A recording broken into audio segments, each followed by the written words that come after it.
takrat me je profesor Jambrek, ki je bil tudi član naše katedre na fakulteti, en dan obiskal v moji sobi na fakulteti, pride do mene in pravi: kolega, bi vi bili strokovni tajnik skupine, ki bo pripravila novo ustavo. Meni se je to zdelo skoraj neverjetno, ne? Ja. Ampak seveda sem za to zagrabil, sem rekel z veseljem, dobil pojasnila, kaj to terja, in potem sem bil dejansko strokovni sekretar, tajnik skupine profesorjev, intelektualcev, ki so v Podvinu avgusta leta 1990 napisali tisti ključni delovni osnutek nove ustave. In kar je bilo zame velika čast, tudi presenečenje, ne da sem se samo ogromno učil, ko sem jih poslušal, ne, ko sem tudi pripravljal gradiva za te naše sestanke, ampak sem imel celo priložnost, da se vključujem v razpravo. Nenazadnje sem že bil pravnik, nekaj sem vedel in sem mi pustil, da sem včasih se oglasil, rekel sem me tudi spustil diskusijo, očitno sem se tudi dobro pripravil na to in to je bila izredna priložnost. No, kasneje so me povabili, me je dr. Bučar povabil tudi, da postanem sekretar ustavne komisije, tako da sem nadaljeval to zgodbo nekaj mesecev kasneje, potem v takratni skupščini pravzaprav, ne. Bil 2 leti skoraj sekretar ustavne komisije, ki je pripravila novo ustavo, tudi temeljno listino, to osamosvojitveno temeljno ustavno listino, s katero smo se osamosvojili, pa potem volilno zakonodajo. Skratka, jaz sem prišel kot zelo mlad pravnik. Ne. Takrat sem, mislim, okoli 28 let, ne. Sem najmlajši sekretar takšne komisije v zgodovini. Sem prišel pravzaprav v prvo ligo. Jasno kot strokovni sodelavec, kot pomočnik, ampak sedel sem tam z najbolj eminentnimi politiki. Ne. V parlamentu, iz vlada so prihajali. Ne. In zato sem tudi sodeloval z najboljšimi možnimi pravnimi strokovnjaki.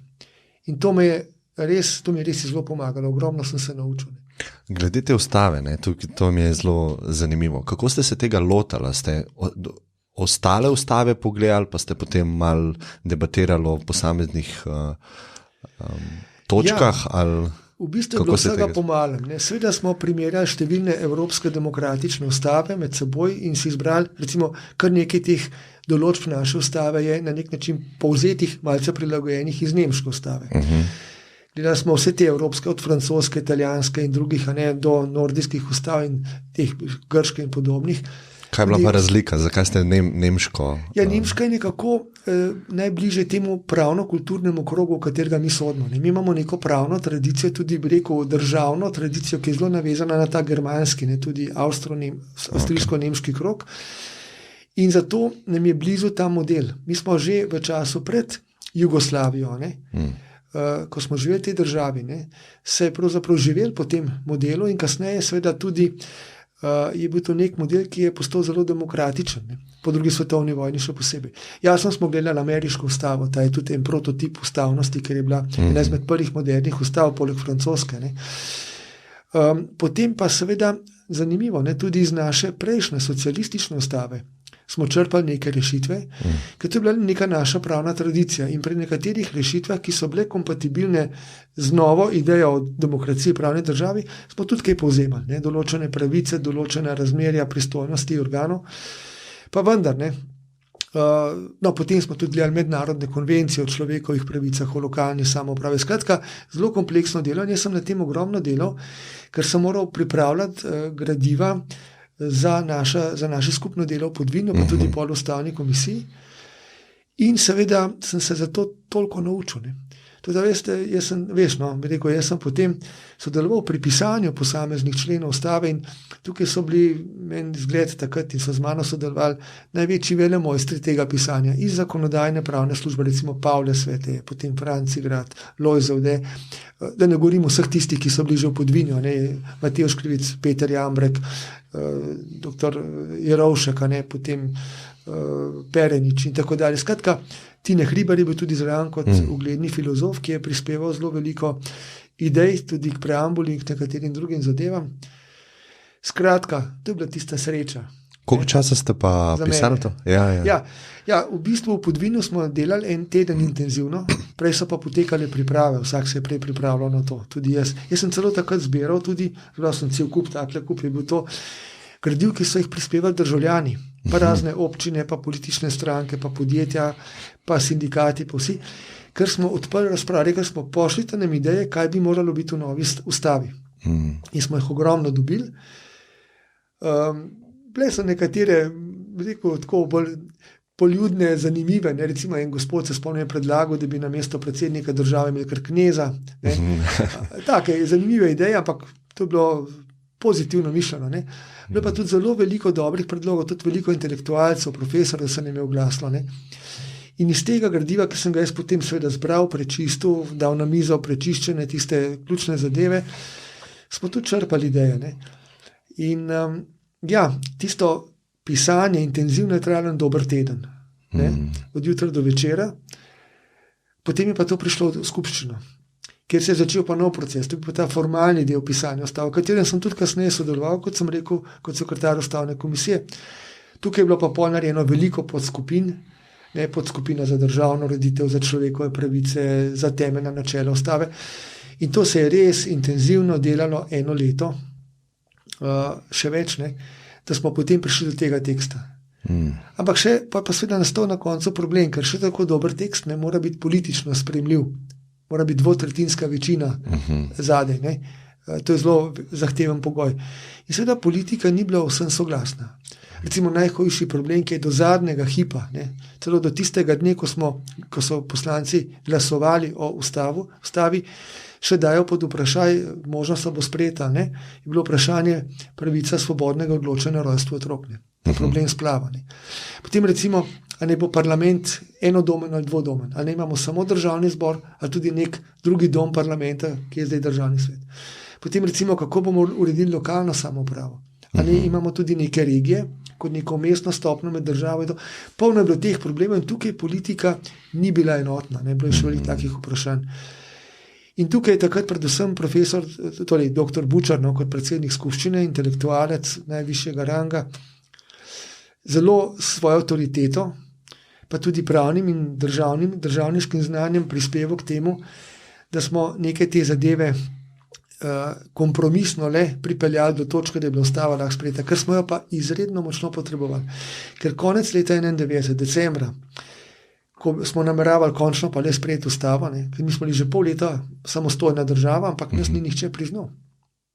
Pol leta, po pol leta še vedno ni. 25. junija, to je državni praznik, dan državnosti, osamosvojili.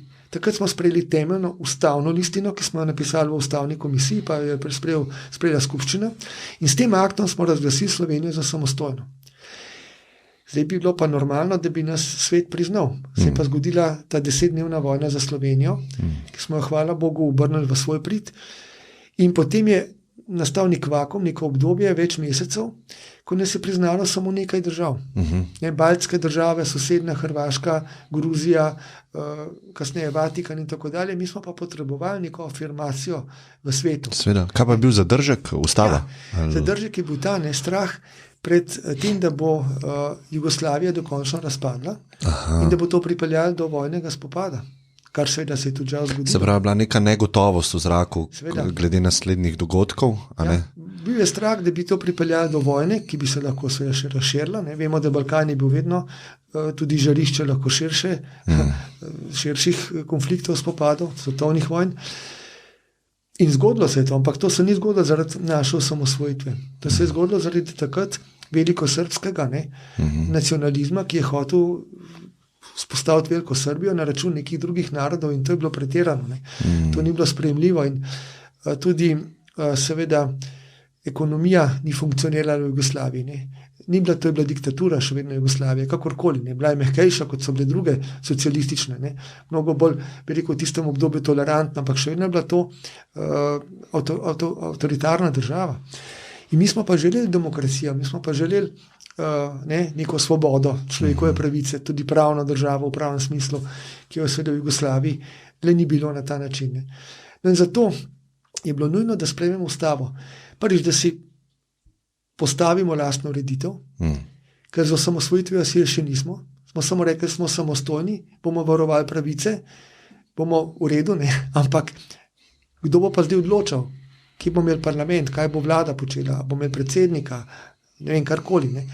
In to smo zastavo določili in to je bila neka naša osebna izkaznica pred celim svetom. Ko je svet to ustavo videl, ko smo jo decembra 1991 potem sprejeli, je bil tudi to eno izmed močnih spodbudnih dejavnikov, da so nas potem januarja začeli pa kot po tekočem traku priznavati. Tako da smo bili po nekaj mesecih priznani tudi strani cele Evrope, ZDA, Rusije in tako dalje, prišli v Organizacijo Združenih narodov kot članica že maja 1992.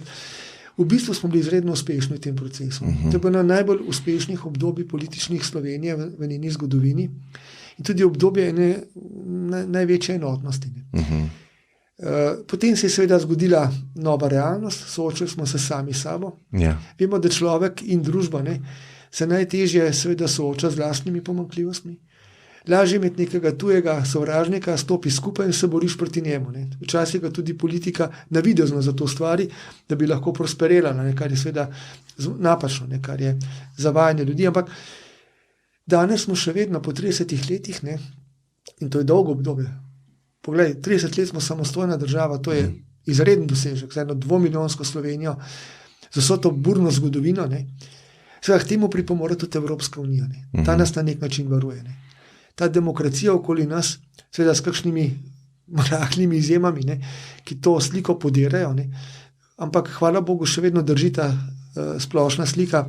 Evropska unija je demokratična, je pravna, bi rekel, organizacija, ki spoštuje vladavino prava in pravzaprav želi odstraniti vse te avtokratične elemente, ki se pojavljajo, kot denimo na Madžarskem, ali tudi pri nas včasih zaznamo nekatere, v zadnjem času. No in če zdaj to zgodbo nekako zaokrožim, seveda po teh 30 letih me skrbi to, da v duhovnem smislu nismo dovolj zrasli. Mi smo se materialno izredno razvili. V 30 letih Slovenija zelo napredovala. Mi smo vpeti v cel svet. Ekonomsko, finančno, bi rekel, kulturno. Naši znanstveniki, športniki, kulturniki so izjemni. Sploh Slovenci dosegamo izredne dosežke, smo prepoznani. Smo del Evropske unije, celo 2krat smo že predsedovali. Kaj to pomeni za tako majhno državo? Odlično. Sprav smo veliki v svojem delovanju. Poleg tega smo članica številnih pomembnih mednarodnih organizacij, od OECD-ja do Sveta Evrope, denimo, pa celo NATO in tako dalje. Kar pomeni, da smo na svetovnem parketu. In bom pa nekaj na to temo povedal, če me spomnim, da ne bom pozabil, ampak hočem zaključiti misel v tem smislu. Žalostno je pa to, da naša politična kultura je ravno v zadnjem obdobju izredno padla. Skregani smo med sabo, konflikti so povsod, politiki komunicirajo na nedostojen način. Jaz razumem, da se včasih tudi skregajo, tudi v politiki, ampak ne na tak primitiven način, s takimi žalitvami, s tako konfrontacijo ideološko, ki ne pelje nikamor, ki samo ruši, nič pa ne gradi. Jaz mislim, da dobri voditelji, smo spet pri dobrem, so tisti, ki povezujejo, ne tisti, ki razdvajajo. In tega pogrešam več. In zato si želim tudi, da bo po teh volitvah več tega, več povezovanja. Ampak seveda v demokratičnem smislu, to je pomembno, ne na silo.